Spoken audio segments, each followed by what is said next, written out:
So I think it will soon. Let's play our trusty Caro-Kann. So actually for Chessfactor, I made a Caro-Kann series. Some of that material is up on YouTube, so you guys might want to check that out. Okay, let's go for this knight f6 line, which is very trendy. I've been playing it a bit. I don't believe it's such an amazing line or anything, but it's definitely very interesting. I mean, it's a line that I think black can get a very good game and very sort of imbalanced at times. Usually the way that white has played it here, it's less imbalanced. Usually what white does is he captures, and after takes, then black has this damaged pawn structure, but on the other hand, he gets chances for easy development, right? So after takes, you can put your bishop out, you can castle, and even you can create some attacking chances as well if white castles short. So for example, takes, you put the bishop here, you put the queen here, the white king, you imagine it to be here, and then you have serious pressure with these bishops. So that's a little bit of a quick fire sort of analysis of this line. My opponent goes bishop c4. He did think a little bit there after my move queen a5. It's not as well known as the main line queen d5, but I think it's a perfectly good move. Now he goes queen e2. If I take this pawn, he can actually take here. King takes, and then queen check. So this is kind of not what we want as black. So we just play e6. Now bishop takes c2 can be a threat. Although even there, I'm not certain if he castles that it actually is a threat.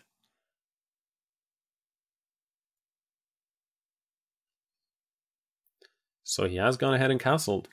He is testing me. Okay, let's go knight here. I really don't want to take this pawn, because if I take this pawn, he'll go d3 ideas, and he might also even go sacrificial ideas. So I go knight d7, he goes d4. And now I think I'm going to go ahead and pin this knight with bishop to g4. I want to pin this knight before it starts bothering me with some knight e5 ideas. So, and now I'll go bishop back to h5. This opponent is obviously a strong player, 2300. So we have to be very, very careful not to make any big mistakes. So far, the position is, I think, well, we're still in the opening stages. I think it's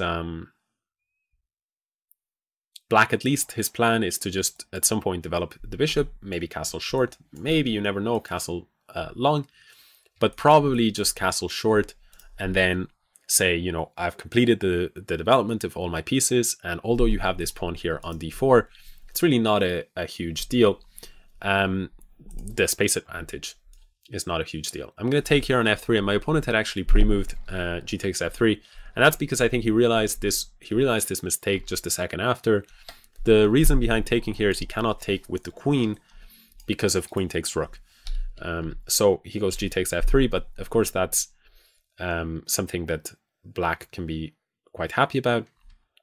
If I go bishop e7, my biggest concern is that after bishop takes, and queen takes, then there's a threat of winning this bishop, and I'm not sure how I can deal with this. I don't really see a good way. I mean, I have moves like queen d8, but then bishop would come to g5, and how do I continue to develop, to defend? So in light of this, I'm actually going to go ahead and castle queenside. I feel like it's not ideal to castle queenside because white can launch an attack. But on the other hand, his pawns are fractured here, so I'm hoping to also be able to maybe target his king at some point. It's a little bit harder to target his king when he has the bishop pair, though. I'll go knight to b6.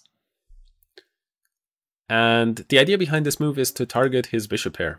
Maybe I will be able to take this piece, and then I would be very happy, because then he would no longer have the bishop pair, and I would have the better endgames because of his structure. On the other hand, if he plays like this, I'm thinking to put the bishop maybe on d6, or maybe already put the transfer the queen on over. Yeah, let's go bishop. Let's go bishop to d6 first. And my idea at some point maybe to transfer the queen over, because I don't think it's doing so much on the queen side, and hit this weakness. And also at some point put my knight on d5 and maybe knight to f4 or bishop to f4, something like this, to use this outpost here on f4.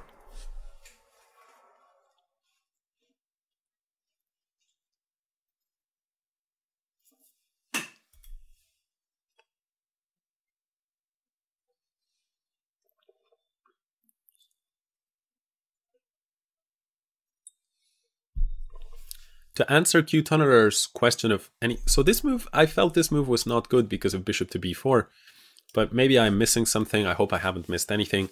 But my idea with this is to target the rook on e1 and also target the pawn on d4. So I feel like I can take this pawn.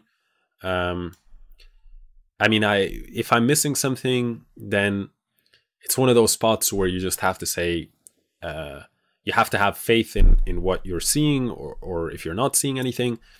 And if you miss something, okay, try and develop your vision better, rather than just not take it because you believe your opponent. I think in general it's good to be a skeptic at the chessboard. Let's go rook h4 here. This is a bit of a risky move. Maybe the better move would be to just put the rook back on somewhere like d7 or even back to d8. This is obviously an ambitious move. But I am losing some protection of this d-file and of the back rank, and so I have to be a bit careful with my king. On the other hand, my idea is to, of course, try and take this pawn, and also to gang up with queen h5 and have a battery here, which is an unusual battery. You normally don't see this idea if you're putting the rook via d4 and h4. So the question by Q Tunneler, any thoughts on how to study fortresses, how to set up and break them down? Might make a good video or two. I have to admit, it's interesting potentially as a video. I have to admit, I haven't, let's say I haven't dedicated any specialized study in my own chess to this. But it's, yeah, it could make for a good video.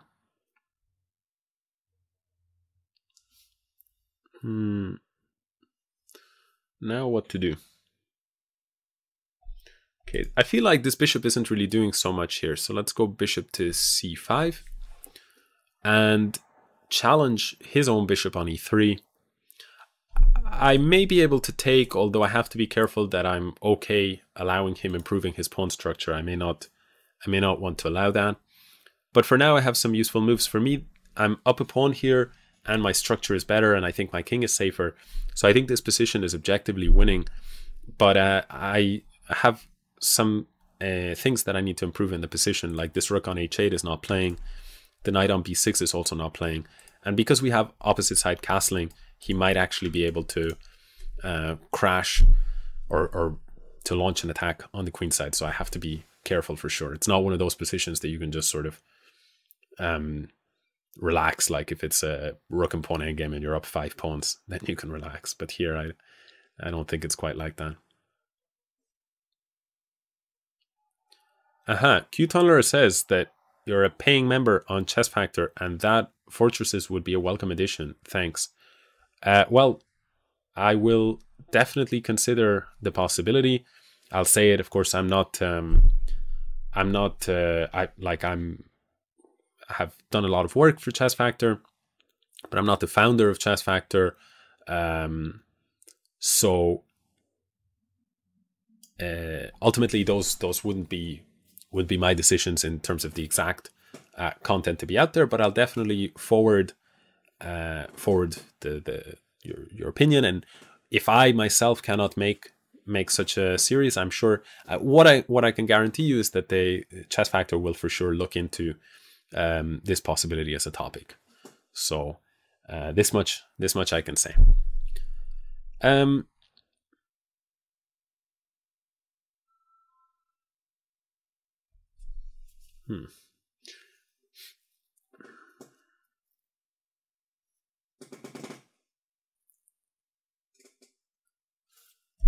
to do here?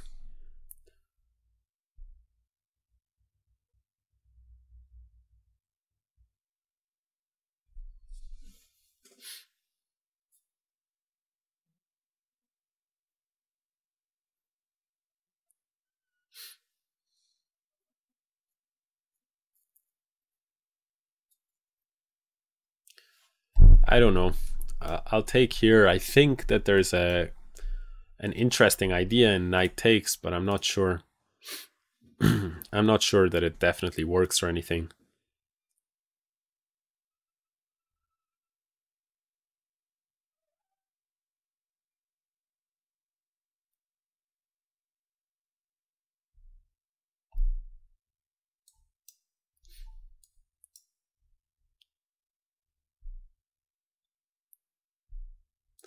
Ah, wait a second. Maybe this is just... Yeah, should be okay.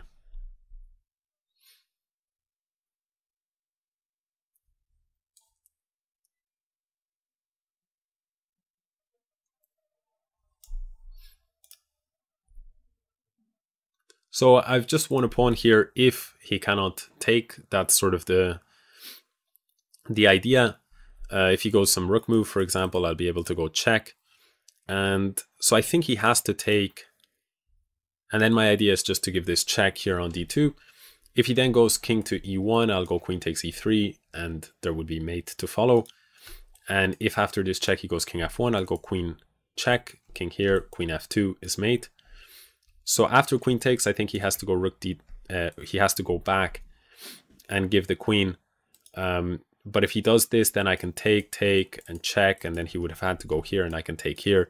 And I would have queen and 3 pawns against 2 rooks, which should just be winning, especially because the pieces would really be all over the place. Okay, let's go ahead and take, I guess. What else to do? I mean, I could go here, but if I go back, then I feel like b5 ideas are getting a bit messy. So let's just take. Let's just take and now go something like queen d5 maybe a6 just to prevent b5 ideas, maybe king b8, maybe queen here in order to have such ideas as this. Yeah, let's go queen e5. I think this queen h2 is a very annoying move. And I'm expecting he might play something like king g2. And then my idea was to go queen d5. And if he goes b5, the difference with his king being on g2 versus king being here is that I can go queen d2. And then that his queen would be undefended. So I'll go queen d1 here anyway. And he probably wants to keep the queens on the board because I think 2 pawns down, he's going to have very few chances. But so therefore, I don't know why I went to d1. I think I should have gone to d3. And then not only would I have hit his queen and his rook, but also this pawn on these 2 pawns on a3 and e3. So it would be much better if my queen was now here. I could just potentially even take this pawn.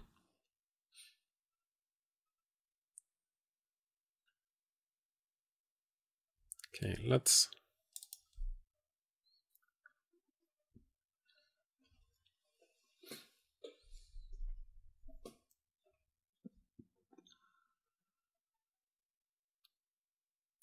I don't know what to do exactly.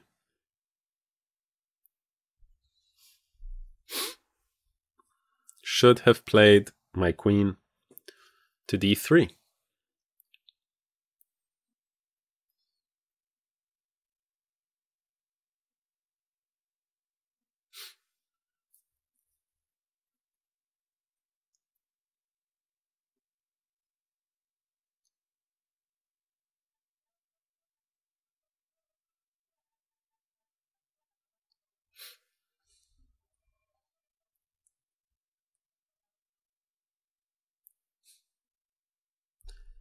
Okay, let's go a6 for now. Yeah, he's just trying to play for b5.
I'm calculating a variation.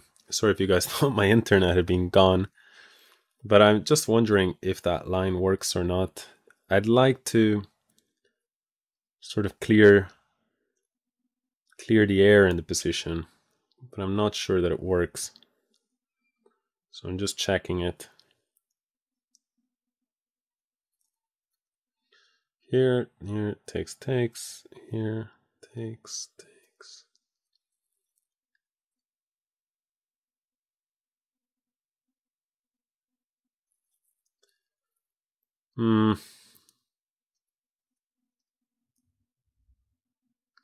Not really seeing any.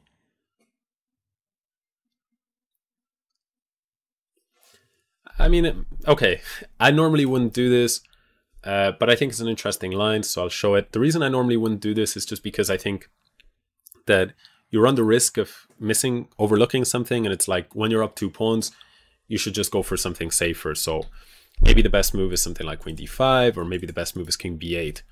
But I think this is a very interesting line, so I'll try it, and if it doesn't work out, I'll blame you guys. Yeah. So basically, this is my idea, to take this pawn on e3. And the point is that if he plays queen takes, then queen takes c2. Obviously, it's a little bit dangerous dangerous looking, because here I feel like I'm being attacked and I don't want to. And then this is the follow-up to take another pawn, and then king b8. Because if I go king takes, he can give this check and then win my rook.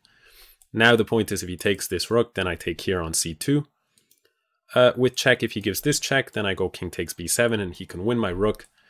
But in the end, this guy is falling. If he goes queen here, then he can threaten checkmate with moves like rook here. But apart from being able to take this piece, so if he goes queen c5, then he's threatening ideas of checkmate with check here or check here. But then I have the move queen f1 check, and if king here, rook takes h3 is mate. And if he plays anywhere else, then I just swap off the queens and I will win this pawn.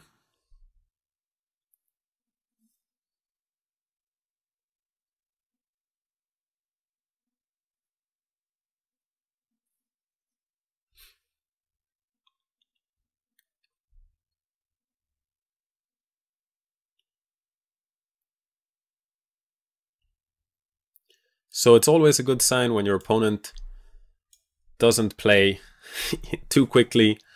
It tells you that, or doesn't, when your opponent goes down in time as well.